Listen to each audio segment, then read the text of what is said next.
Hey, what's happening out there? This is Halftime Prep Talk.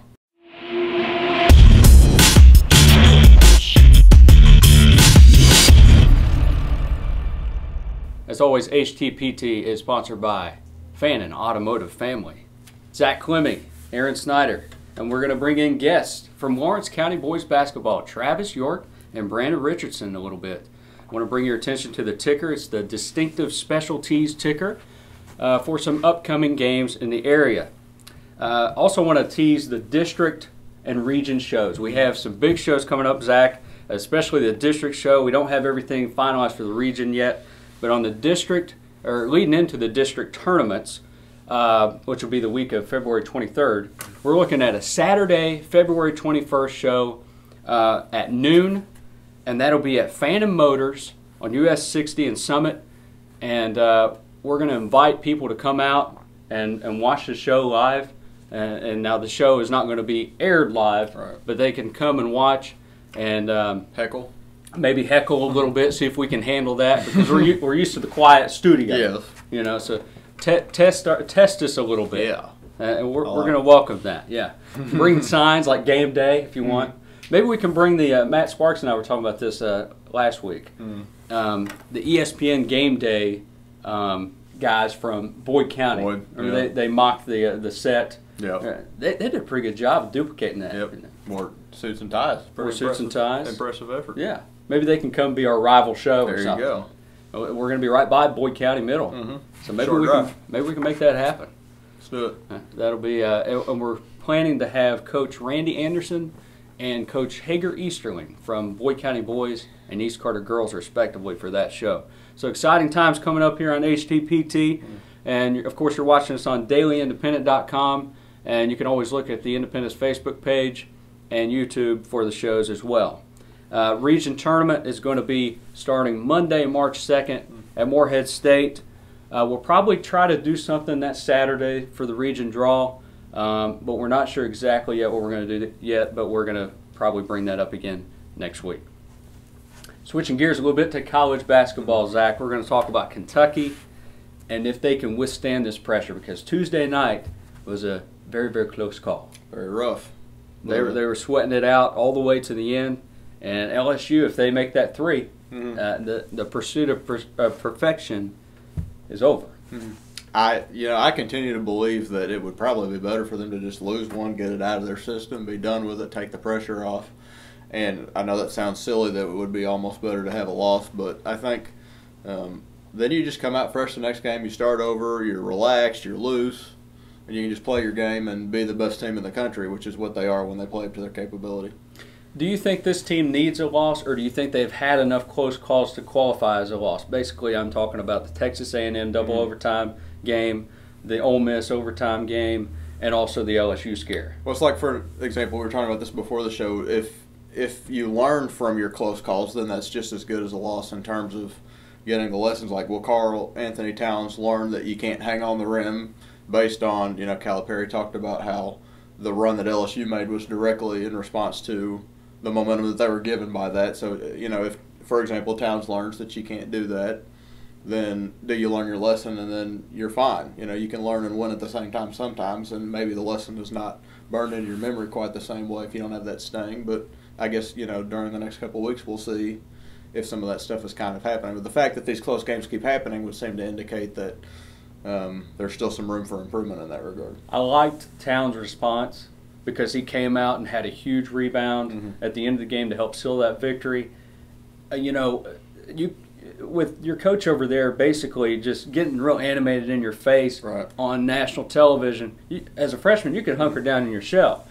And Towns did not do that. He responded like a quick learner would. So maybe he did learn his lesson quickly, and moving forward maybe they can show some more maturity. Right. And you remember, like, for example, Cal going after Terrence Jones a few years ago down at Mississippi State and saying things that you're not supposed to say on ESPN and hollering and screaming, and Jones's response to that came out and was very solid that year, and then the next year they won a national championship, So it remains to be seen, I guess, what Towns is made of in that regard, and I guess we'll find out down the home stretch of the year. Yeah, I think Towns is so crucial to the success of this team. Looking back at a team that I think kind of compares to this team in terms of the expectations at this juncture of the season. I look back at the 2009-10 team more than I do the 12 national championship team, because in terms of talent, it seems like this team, is pretty comparable to the 2009-10 team, and also in terms of they didn't have a senior leader really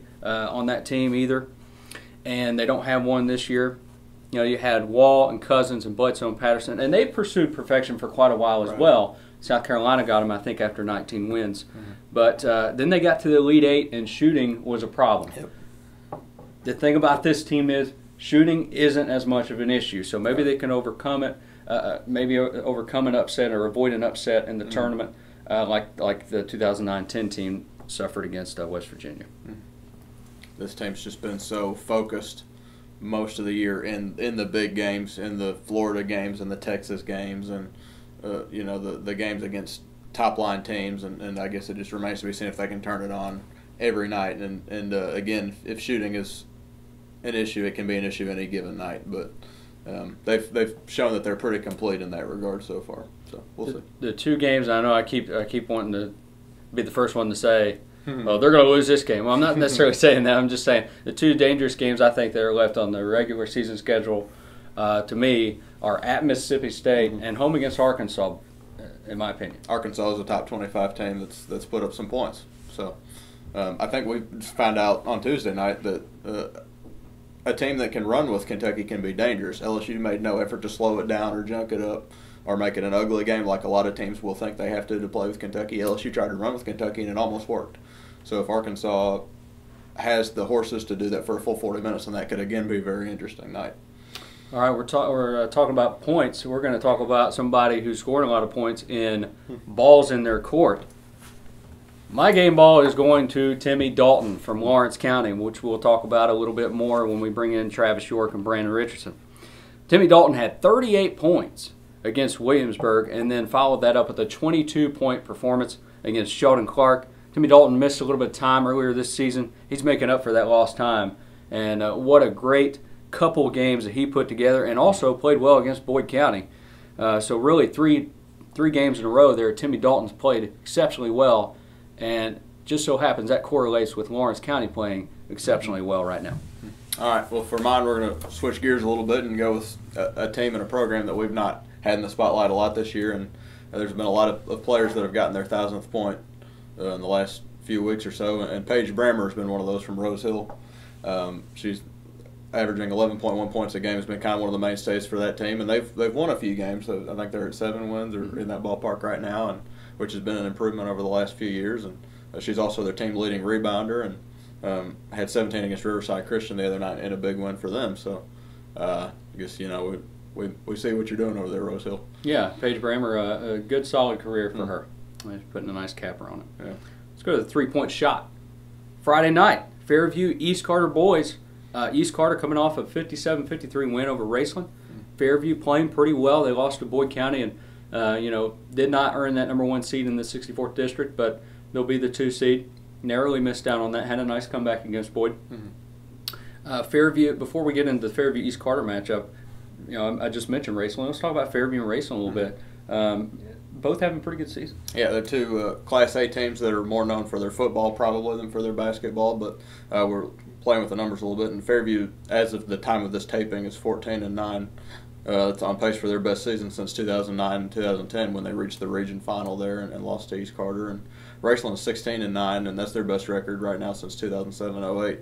So they've played twice in a couple of heated games, and both have won. One from the other, but there's two teams that have had pretty solid years, certainly by their standards so far. Fairview and East, two teams looking for, I think, a little bit of maybe making a statement like, hey, we can be in that contender group in this region, and I think a win would go a long way on Friday night for either of those teams. Also on Friday, Russell and Ashland girls meet at Anderson Gym. Ashland's girls, of course, we know what they have. They're an AP top 10 team. Russell, though, can't be overlooked. A team that did lose to Lewis County, but I think can compete with Lewis County for that district. Russell's one of those teams that's kind of in that next echelon, right below the very top, which you'd probably put Ashland and East Carter and Boyd County when it's playing well in that top group, and Lewis County and Russell are in that discussion as well, and maybe Fleming County also. But those are awesome teams, and Russell has a chance to make a good impression if they play well against Ashland, and they're looking for a big win, and that would certainly be one if they could manage to pull it off. And Boyd County and Fleming County, two teams in that discussion. They meet on Saturday night in Flemingsburg. Fleming County, a team that doesn't particularly shoot the ball very well, but they play good, solid defense. They play a hard-nosed style, and I like Martino Lido in the middle. Boyd County, if they're on from the perimeter, they're hard to beat. Shot very, very well against Greenup County on Tuesday night. 17 three-pointers, I believe it was. 17 out of 25. That's as good as you could ask for, and they needed that kind of performance after they went down to East, and East really stuck it to them defensively in that game on Saturday night. But Fleming is very similar to East Carter defensively in a lot of regards. Not quite as much size, but Christy Orm is very defensive-minded, and that's kind of what they do. So it'll be interesting to see what Boyd is able to do against that defensive mindset. All right, let's go to our 2 cents worth. A couple items from the point guards column. First being, what high school gym offers up the best viewing experience? I mentioned Fairview in my column on Monday. What school has the best atmosphere in terms of basketball gym? You almost kind of have to break this up in 2 categories: have the small school and the large school, because you have your large gyms like the Greenhouse at Greenup County and Boyd County Middle. And then you have, there's some unique gyms out there. I think Ashland offers a little bit of uniqueness with the pool being right there. The scent of chlorine just kind of, floating around. So what do you think offers up the best viewing experience for the fan? Well, I think there are a few interesting kind of quirks. Menifee County is not one that we see often, but it's kind of a quirky gym. It's kind of small, not quite what you would say bandbox, but definitely one of the smaller gyms in the region. Very dark in there. Provides a great home court advantage, certainly, for Menifee County, of course. Morgan County's got the stuffed cougar in the lobby, which is kind of That's neat. An interesting little quirk. And you mentioned Ashland's pool, and I think one of the ones that I've seen this year that I've been most impressed with is Lawrence County. Just the atmosphere for its game against Boyd. Boyd's game a couple weeks ago was very solid. Paintsville's kind of got an interesting deal with where the scorers table is up on the stage, and there's just a lot of gyms around here that have their own distinctive quirks, and I'm sure we're leaving somebody out, and we'll probably. I think Raceland too. I think they, it's one of the newer gyms in the area, and it's really cool. I like sometimes you'll be up there on the top tier, kind of covering a game. A lot of times for the Derby Classic we set up there. It offers a neat perspective. And of course they have the tables at one end zone where you can kind of just eat and like watch the game. Yeah, like a cafe or something. It's pretty laid back and pretty neat in there. Pretty cool. I prefer kind of the tighter confines, like in Elliott County or Fairview. It gets really loud and rocking, and you start sweating in there just because of the body heat. It's pretty crazy. And then we're going to move on to a more serious note. Okay. Best hair in the area, right? That's a serious note, man. Greenup County's Jai Jackson bringing the fro out. Really rocking that hairdo. And Antoine Washington for Fairview, he's got the fro hop going. Who else is in that discussion? Best hair in the region? Well, you talk about froze, and Octavius Hall. We're talking just boys here. From Raceland, we'll stay out of that discussion on the girls' side. But Octavius Hall's been rocking that fro all year for Raceland. Octavius Hall plays a little JV action for an all-name team. I was going to say he's probably the front runner for that as well. So double dipping there. Gage Hughes at Greenup doesn't have the faux hawk going anymore, so it's kind of going a more traditional look. Exactly. Other than that, I think those are probably our top 3 front runners right now. Yeah. Got a little fro action going. Maybe we could throw a little poll out there on Twitter and see let people weigh in. Who has the best hair in the region? You can have some write-in candidates. They don't have to vote from those 3. All right. Well, we're going to bring in Travis York and Brandon Richardson from Lawrence County Boys Basketball for the interview portion of HTPT. All right, we're going to welcome in Travis York from Lawrence County Boys Basketball. First season at the helm there, but not unfamiliar with Lawrence County. You're a 1999 graduate from Lawrence County, and then you went to Lee University, correct? Yes. So what was it like, coming back to your roots in Louisa after a stint there at Miami University Hamilton near Cincinnati, where you were the head coach there? What was it like coming back? It's great. It's great coming back home. it's good to be around family and friends and just seeing a lot of people from the past and stuff, and that's something I really enjoy. You know, Bulldog Van Hoos, who everybody I think knows in this area, going on bus rides with him. You know, I've known him since he was reffing Little League games when I was growing up and stuff. So it's there's a lot of people like that who from the past that, you know, had a great influence on me. Good people in Lawrence County, and just glad to be back and be part of the community and school system. What was the job like at Miami University Hamilton? It was a little different because I was actually still teaching at a high school just like I am now, but also going to the college and coaching players. It's different time constraints on them, study tables and stuff, which we do at both places, but totally different. Also, the amount of time that they have to do things like work on their game. I mean, they can do that. They've got a lot more hours at their hands than what these guys do. Absolutely. It's kind of hard to find time with all the travel we've done and all the stuff like that, which not doing as many overnight trips or long distance trips as well. Right. And you know, being just 33, 34 years old. Yeah.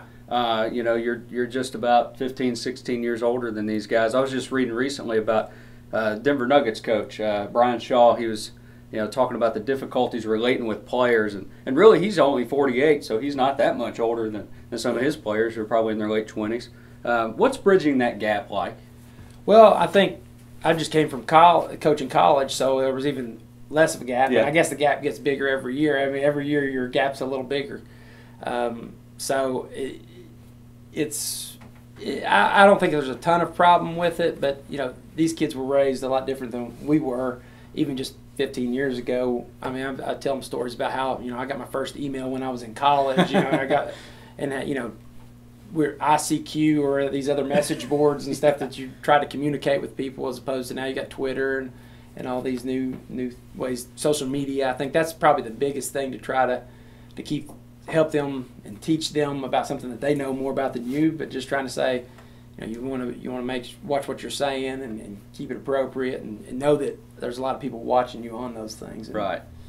But I think as far as getting along with the students, we also got Wade Skaggs, who's in college right now. He's doing a student teaching with us. I think he helps bridge the gap between coach and player, of course, a little bit. Guys really love him, and he's given us a lot of help as well. He's great for a study table and things like that, and also just kind of with keeping the guys in check sometimes with just saying, you know, hey, this is the way you're supposed to act, and he's really helped us with that. Good. And I know he played at Johnson Central and Lawrence County, didn't he? Yes. Wade did. Good player.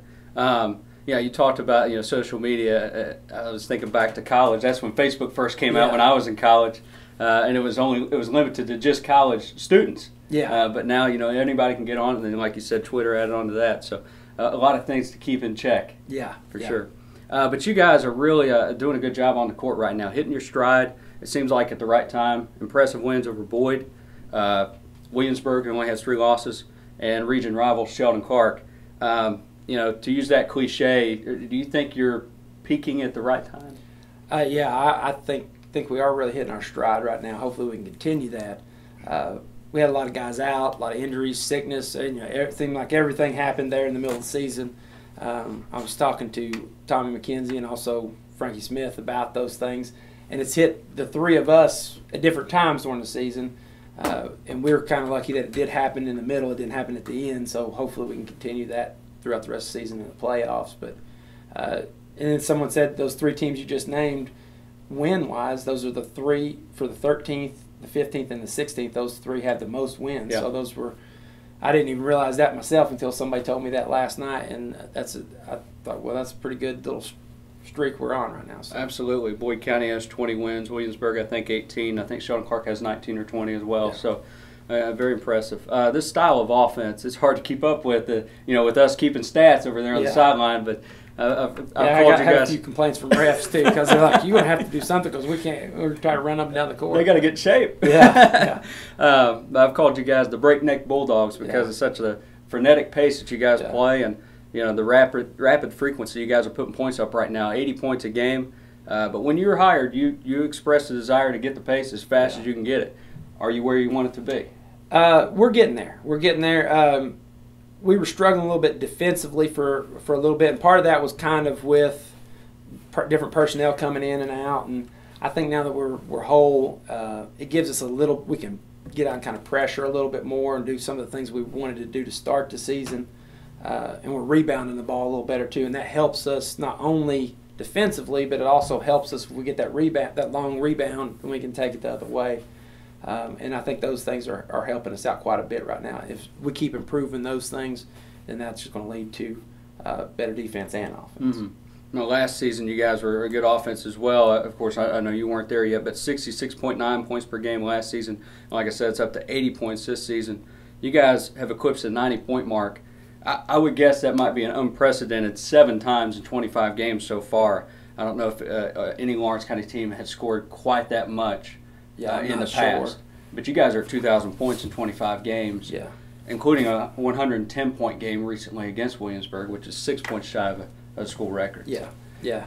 Kids are probably having some fun playing in this offense. Yeah, I don't know how you couldn't have fun doing what we're doing. I think this basketball, its purest, is just getting up and down the floor and trying to put the ball in the basket. I mean, like I said, a lot of that feeds off of our defense and how it's doing, but like I said, it's fun. We got 3 guys right at 20. Brandon has went back and forth between 19.6 and 20.1. Kind of went back and forth. So we've had 3 guys right there at 20 as an average, and we've had Grant's had 30-point games, and Austin's had 30-point games, and Sean Moore's had 15-point games coming off the bench, and Tanner Black's had a few double-digit games. So we've got a lot of guys who can score, and it keeps everybody happy too when they get this. They know they've got the opportunity to get those points. Yeah, and a bunch of juniors and sophomores, and I know you're focused on this season, but it probably can't help but be excited for the prospect of what you guys can do even in the future next season too. Yeah, we'd love to keep things rolling and keep it going, and maybe have a little less adversity next year, and just keep building on what we're doing right now. What makes Johnson Central such a difficult matchup for any team, not just you guys, but just what makes them a difficult matchup, even now without Shane Hall? Well, they're solid from top to bottom. I mean, they've got good players at every position. They've got guys who know what their role is, and they fill that role. And then they've got Kyle Gullett, who's right there at the top of the region, if not the top. I mean, he does everything. 6'7", can shoot the ball, can handle the ball, great defender. I mean, it's hard to find any holes in his game. And like I said, you saw how they struggled when he wasn't there. They're still a good team even without him, but when you add him to the mix, they are a very, very tough team. Absolutely. I was talking with athletic director Travis Feltner a couple years ago. I think there was a rumor floating around that you guys might rejoin the 16th region, and I pleaded with him. I'm like, you guys got to get back in here because we could cover you guys more. But you're in the 15th still, and you moved to the 60th district. That's a little different for you guys, especially moving from the 57th to the 60th. A little bit more travel. You guys have to go to Phelps for the district tournament. You got 4 games remaining before then, but you're the number 2 seed. You guys learn that, and you'll play Belfry in the first round. What are you looking at as far as looking back at the past matchups against Belfry, and maybe looking ahead to that first round of the district tournament? Well, the thing about, I think, any district, by the time you get to the district tournament, you know each other very, very well. So there's not going to be a lot of surprises. You just have to go out there and battle and just win. So it's Belfry knows who we are, and we know who they are, and it's just going to come down to who plays better and executes and wants it more, kind of on those given nights. And anything can happen in a district or regional game. All right, Coach. Well, it's great to have you guys. We're bringing in Brandon Richardson here momentarily, but Coach, thanks for making the trip up. Good luck the rest of the season. Okay, thank you. Brandon Richardson, a 6'2" junior. Is that what you're listed at? All right. For the Lawrence County Bulldogs. And one of the longest names in the region, in the area, I should say. 17 total letters. I have to type it out a lot because he's always in the stats, always in the stat leaders, as a lot of your teammates are. Yeah. But you're always a staple in that 3-point category. Have you always been a good shooter? Yeah, it's improved about 2 or 3% every year. I progress every year in the off season working on it. Off the dribble, I've been really doing that the past few years. That's what my game's really been missing, though. You usually hover right in the low 40s percentage-wise, which is excellent. I don't know exactly where you are right now because of the last couple games we haven't got in yet, but I know you usually get, anywhere from 4 to 6 3-pointers a game, it seems like. Yeah. And talking before we came on here, you probably have 200-plus career 3-pointers. Threes, yeah. And you set the school record for a single season, correct? Last year, but this year, last game I beat it, so. You broke your own record. Yeah. That's not bad to have number 1 and 2 on your resume now. What's it like playing in this style of offense? It's real fun. Everybody loves it. Everybody gets to touch the ball, scoring, like 7 times in the 90s. It's just real fun, and but lately we've been working on defense and kind of slowing the game down, I guess. But when we get a rebound, we really like to push the ball. And, like Coach was saying, with that solid defense, that turns into more offense, doesn't it? Yeah.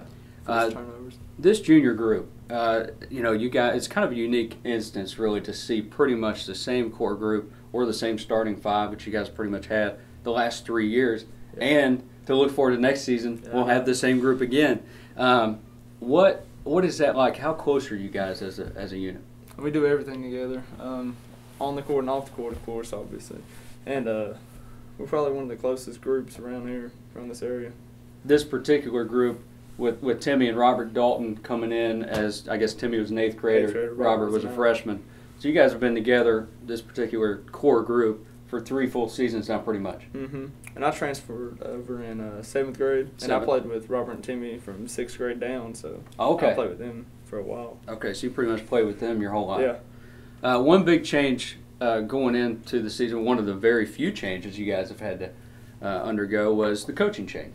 Coach York coming in. What was that like at first, and how's that been as a transition? At first it's way different because Cook was more like up in you, and York, you really let you play you and let you let the game come to you. When Cook really wanted something his way, but York really gives the ball to his players, lets them make decisions.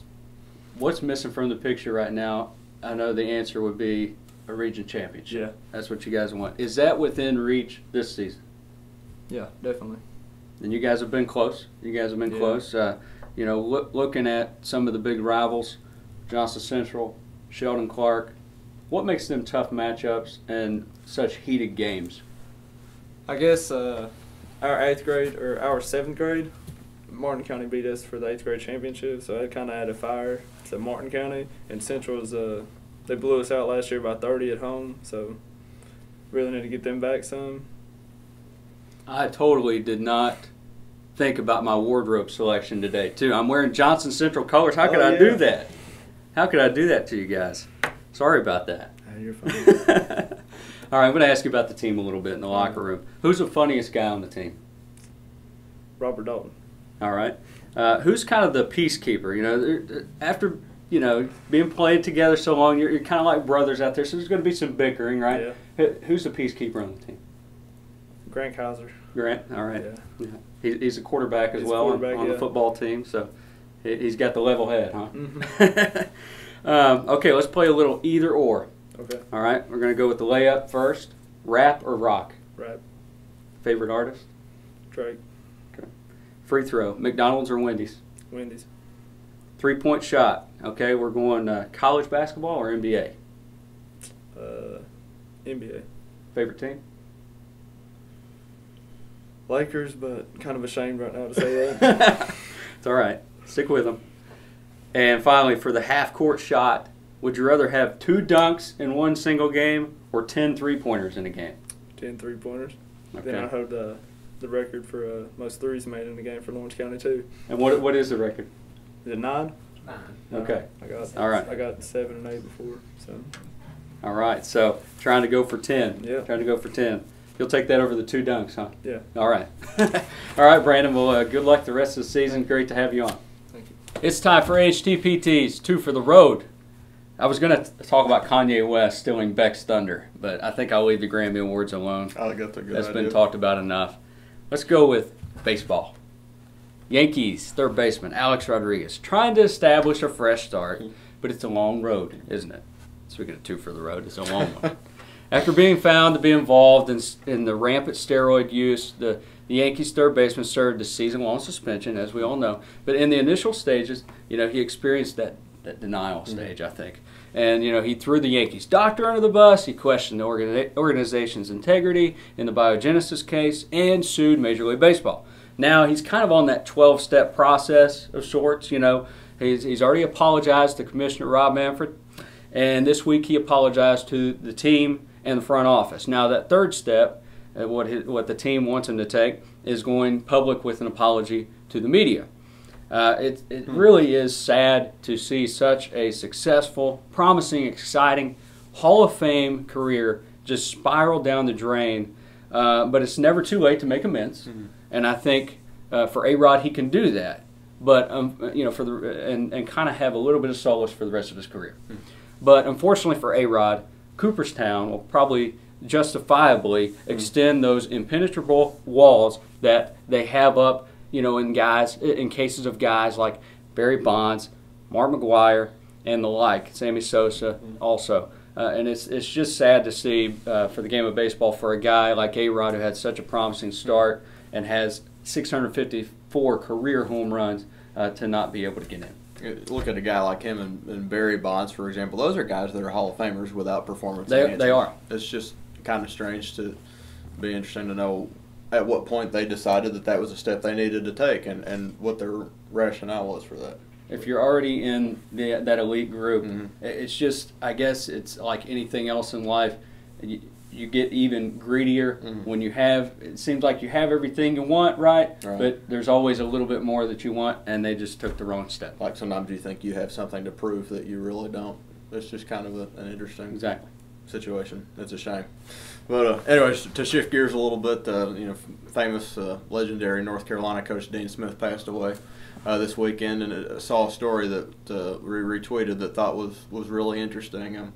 He was kind of known for being a no-nonsense kind of, not necessarily a taskmaster, but a guy as a basketball coach that didn't take any gruff and kind of did his thing and did his business and kind of didn't worry about any of the rest of it. But off the floor, he was widely credited with kind of helping bring desegregation to his area of North Carolina. He's an assistant coach there in the 60s, and that was still an issue at that point. And so one day he decided he was going to go into a restaurant there, a segregated restaurant in Chapel Hill, and went with a black member of his church. And he didn't think a whole lot of it. He just did that because he thought that was what needed to be done. And so he was reading somebody who wrote for a paper down there was kind of doing a profile on him some years later and asked him about it. And Dean Smith kind of responded, not angrily but kind of on edge. Well, why are you talking about that? Why is that a big deal? And then the reporter says, well, for me, that's something that you should be proud of. And the story goes that Dean Smith kind of leaned forward and it gets real quiet, and he said, you should never be proud of